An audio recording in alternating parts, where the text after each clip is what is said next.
ಕೊರಟಗೆರೆ ಪಟ್ಟಣದ ಕನ್ನಿಕಾ ಮಹಲ್ನಲ್ಲಿ ನಿನ್ನೆ ಶ್ರೀರಾಮ ಮಂದಿರ ಕಟ್ಟಡ ನಿಧಿ ಸಮರ್ಪಣಾ ಅಭಿಯಾನ ಮತ್ತು ನಗರ ಸಮಾವೇಶ ಕಾರ್ಯಕ್ರಮ ನಡೆದಿದೆ. ಈ ವೇಳೆ ಕಾರ್ಯಕ್ರಮದಲ್ಲಿ ಉಪಸ್ಥಿತರಿದ್ದವರು ಶ್ರೀರಾಮನ ಭಾವಚಿತ್ರಕ್ಕೆ ಪುಷ್ಪಾರ್ಚನೆ ಸಲ್ಲಿಸಿದ್ದಾರೆ. ಈ ಸಂದರ್ಭದಲ್ಲಿ ಜಿಲ್ಲಾ ಪ್ರಮುಖ ಪ್ರದೀಪ್ ಭರದ್ವಾಜ್, ಮಂಜುನಾಥ್, ಕನ್ನಿಕಾ ಮಹಲ್ ಕಟ್ಟಡದ ಅಧ್ಯಕ್ಷ ಎಂಜಿ ಸುಧೀರ್, ಪವನ್ ಕುಮಾರ್, ಪ್ರಕಾಶ್ ರೆಡ್ಡಿ, ಪವನ್ ಪ್ರಸಾದ್ ಸೇರಿದಂತೆ ಹಲವು ಕಾರ್ಯಕರ್ತರು ಹಾಜರಿದ್ದರು.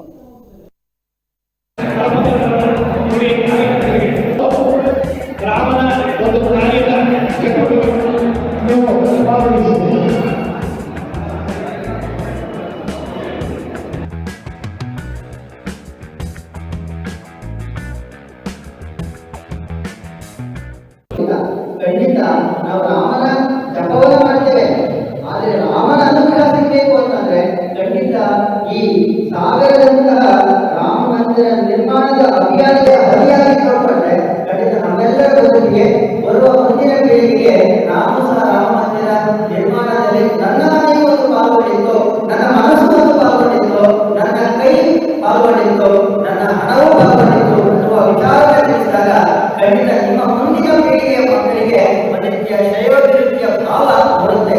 ಯಾಕೆ ಅಂತಂದ್ರೆ ರಾಮ ಎಲ್ಲರಿಗೂ ಪ್ರಿಯ ವ್ಯಕ್ತಿ, ರಾಮ